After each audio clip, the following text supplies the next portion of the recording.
Assalamualaikum warahmatullahi wabarakatuh. Adik-adik sekalian, siswa kelas 1 dimanapun adik-adik berada. Kali ini kita akan belajar pendidikan agama Islam dengan materi bersih itu sehat. Adik-adik sekalian, sebelum kita melanjutkan pelajaran kita, terlebih dahulu saya mengajak adik-adik untuk bersama-sama membaca doa sebelum belajar. Bismillahirrahmanirrahim. Rabbi zidni ilman warzuqni fahman. Baik adik-adik, langsung saja kita masuk ke materi kita, yakni bersih itu sehat. Perlu adik-adik ketahui bahwa Allah Subhanahu wa Ta'ala mencintai orang-orang yang bersih dan suci. Kemudian adik-adik, apa itu bersuci? Bersuci itu artinya kita menghilangkan kotoran, baik itu kotoran yang terdapat di tubuh kita, di pakaian kita, atau di tempat-tempat yang kita tempati, misalnya di tempat sholat kita. Jadi intinya adalah bersuci itu adalah menghilangkan kotoran.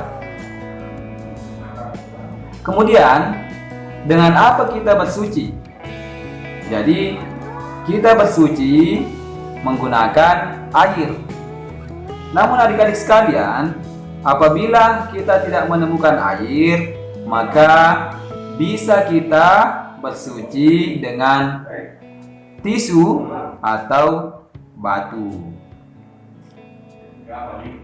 Adik-adik sekalian, terus selanjutnya macam-macam bersuci. Yang pertama, bersuci dengan mandi. Jadi badan yang kotor itu harus dibersihkan. Bagaimana caranya membersihkannya? Dengan mandi.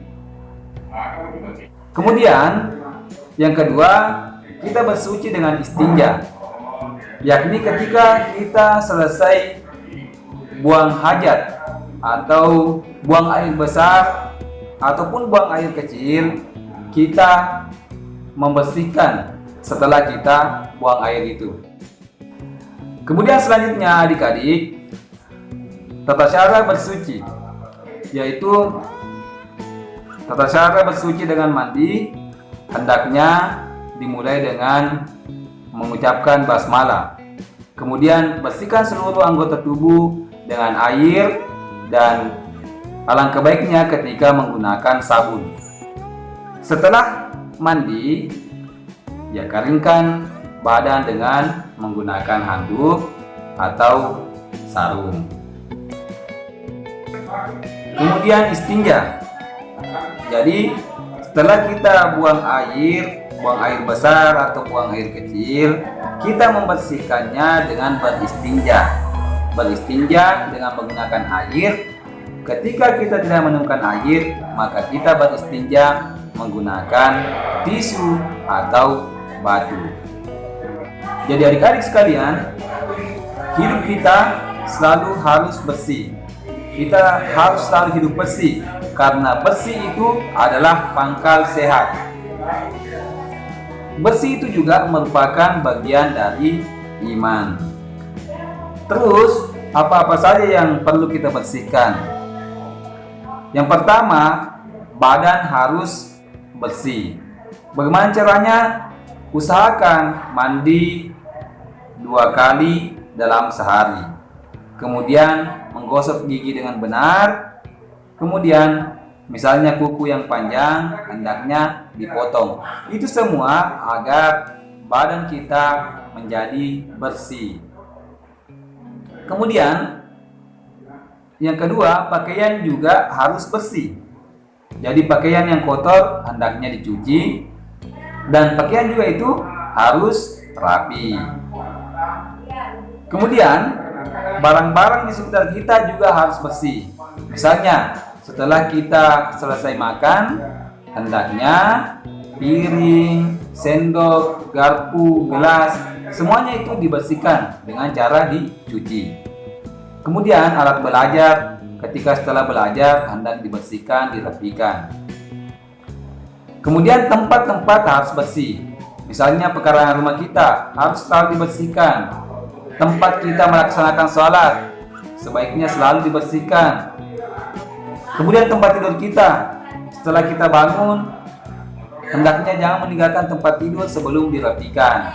Jadi apa sikap kita setelah mempelajari bersih itu sehat ini?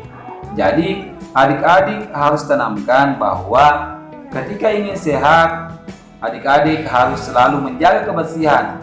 Makanya itu saya harap kepada adik-adik sekalian agar kiranya selalu membantu orang tua adik-adik di rumah untuk bersih-bersih, baik itu membersihkan pekarangan rumah, membersihkan rumah, mencuci pakaian, mencuci piring, dan lain sebagainya. Adik-adik harus senantiasa membantu orang tua. Baik adik-adik, itulah perjalanan kita. Semoga bermanfaat. Sekian, wassalamualaikum warahmatullahi wabarakatuh.